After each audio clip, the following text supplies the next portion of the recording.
Dustan and Darlene have really impacted our lives. We really truly see them as family. Not only do they have a show that has a common name to ours, very similar, but their mission is similar to ours. We want to share the gospel to the whole world. They're putting their feet to the ground and they're seeing it happen, and they have really, really touched our lives. So we wanted you guys to get to know this very special couple just as we have. The story of how God brought two people from opposite sides of the U.S. with the exact same burning vision in their hearts. All in for the gospel, Revolutionary Life's Dustan and Darlene Stanley. Well, for me, I guess when the Holy Spirit first began stirring the heart of missions, I was about probably shortly after I got saved. I was 8 when I got saved.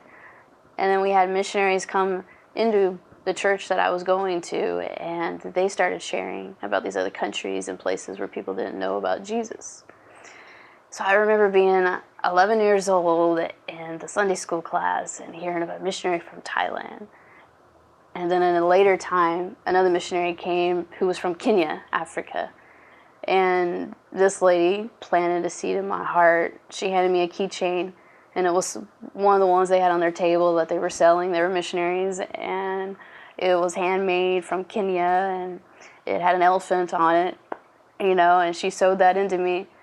And from that moment, I was just like, this is so cool. It came from another country.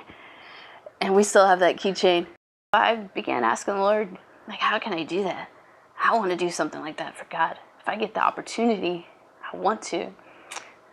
A message came up.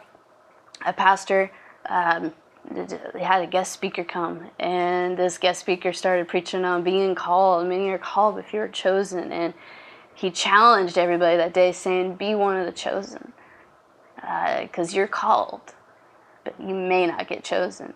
And how do you get chosen? He said, by surrendering your life to Christ and obeying what the Lord tells you to do. And he's like, whatever you got to do, he put it out there. He's like, if you got to go into the yard and fall on your face and ask God, choose me. He's like, make that the cry of your heart, to be chosen so God can use you. And when I heard that message, that absolutely changed my whole life. I went into the yard, and we lived out in the country, so we had some yard. I went out there, got alone, and literally got on my face before God, and I just said, God, here I am. Please choose me. And I cried, and I literally begged God on my face and on my knees for God to choose me, because I was like, God, please don't pass me up. If this is true, that all of us are called to something, I was like, please don't pass me up. I want to be chosen by you. And whatever I got to do, I make a commitment and a vow to do. I was like, God, if you want me to go this side of the world, if you want me to preach to those people who don't know you, whatever it takes, I will do it. I was like, you have my heart, and you have my vow, and here I am. And total Isaiah 6:8, here I am, send me. People ask me, how'd you end up in missions? I say, well, I kind of asked for it. Yeah, for you, it started with this seed. Yeah. I remember I got saved when I was 16. And my salvation experience, it's a very long story, but God really rescued me.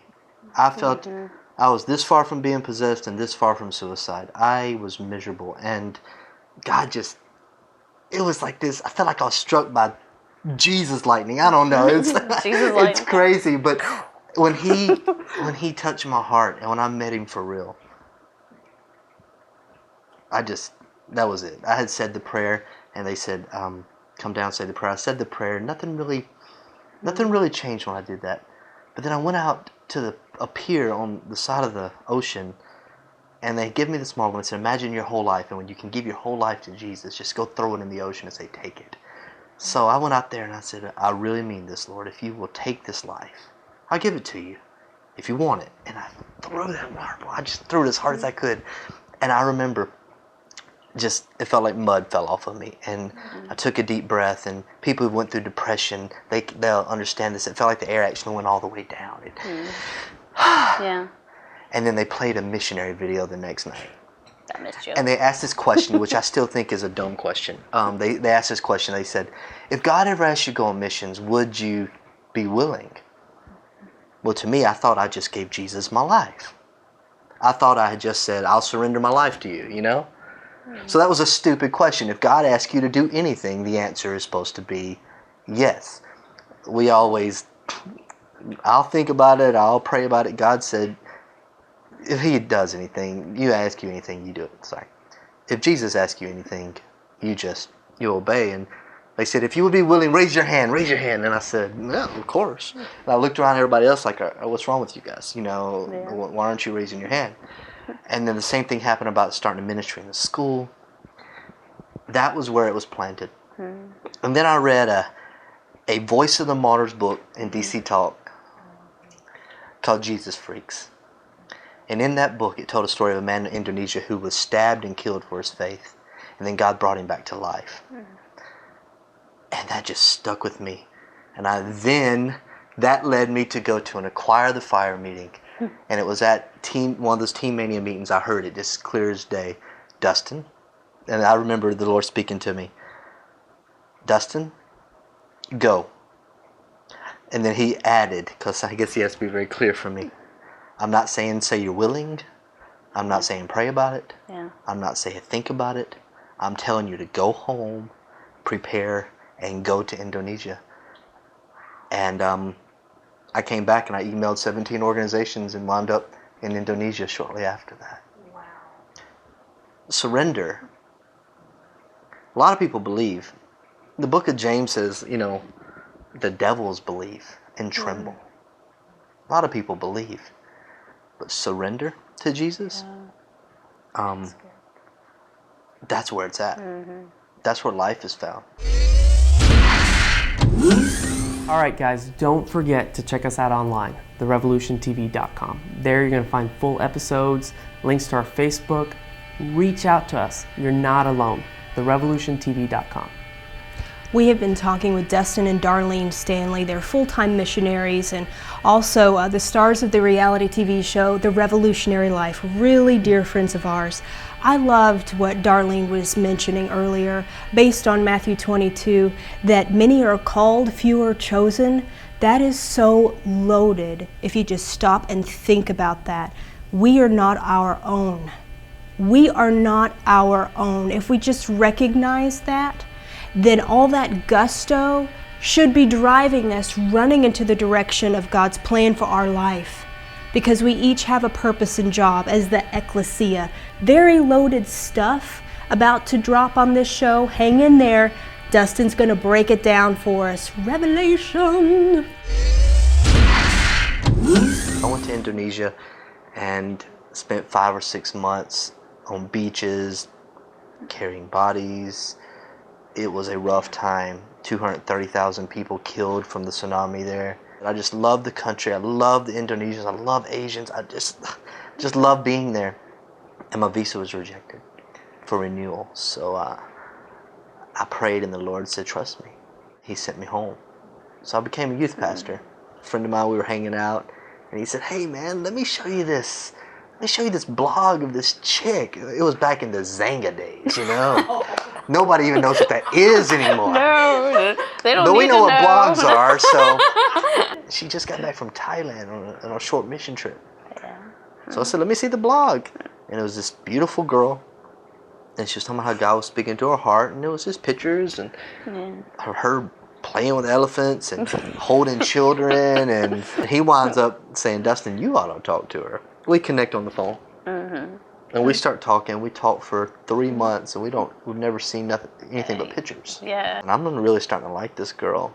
And I said, I want to prove to everyone that I'm kind of crazy. So I started mentioning it to my pastor, to my parents. And they all were like, yeah, go meet her. I'm like, what is wrong with you people? She's in California. I'm in Mississippi. I have to fly to go on a date, you know? Yeah.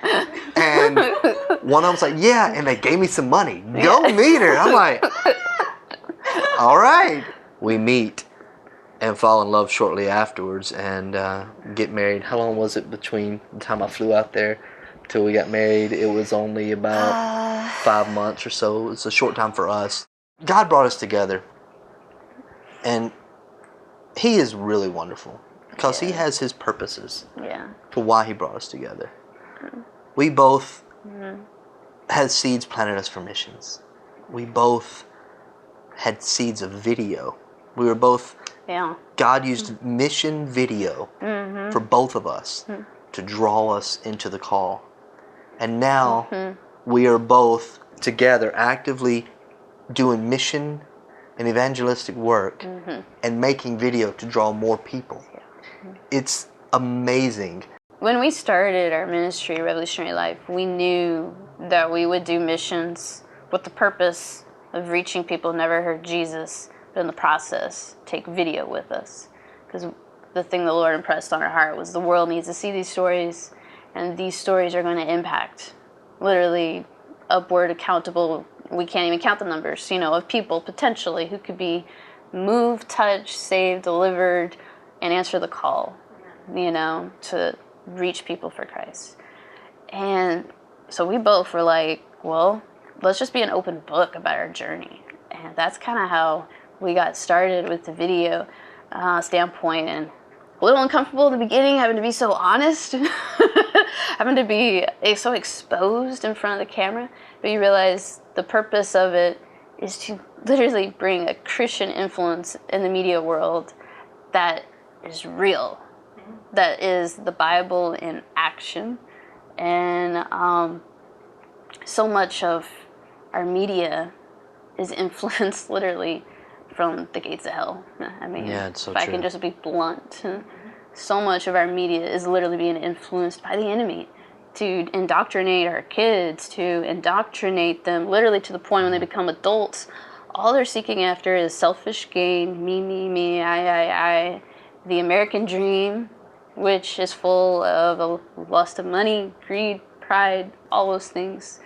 And very much contrary to the call to follow Jesus.